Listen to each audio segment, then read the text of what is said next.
Hi everyone, welcome to Bob's Computer Service YouTube channel. I'm starting a series of easy and helpful Windows tutorials. Today I'll show you how to take a screenshot in Windows 11. Whether you want to capture your whole screen, a specific window, or just a small section, Windows 11 has some amazing tools to make it super easy. Let's dive in. First up, let's take a look at the Snipping Tool, a built-in app in Windows 11. It's flexible, easy to use, and perfect for precise screenshots. Here's how to use it.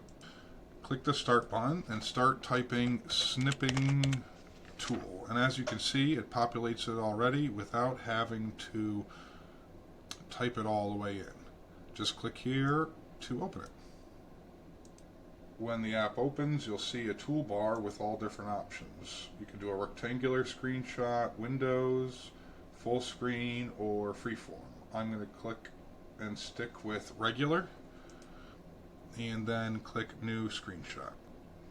The screen will darken, and you just will drag the mouse over the area that you want to capture, and once you have it right, you will let go of the mouse. Voila! There's your screenshot. And you can save it with this floppy disk icon, copy it with the copy icon, or make notes on it with any of these tools.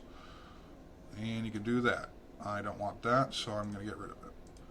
Now let's talk about a faster method, the keyboard shortcut for opening up the Snipping Tool. You're going to hold down Windows key, Shift, and S all at the same time. And when that opens, from here you can choose from the type of screenshot you want, either rectangle, Windows, full screen, or freeform. I'm going to continue with rectangular, and then you're just going to, like before, make the screenshot that you want and let it go. After capturing, a notification appears in the corner. Click on it to open the screenshot in the Snipping Tool for editing, or you can just paste it directly into whatever app you need.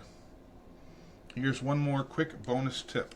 You can also use the print screen key, which can say print screen or PRTSC on the keyboard, to capture your entire screen. By default, this will save the screenshot to your clipboard, and you can paste it directly into whatever app you're using. And that's it. Now you know how to take a screenshot in Windows 11 using the Snipping Tool, keyboard shortcuts, and even print screen key. I hope this tutorial makes your life a little bit easier. If you found it helpful, don't forget to like, subscribe, and hit the bell icon for more tutorials. See you next time.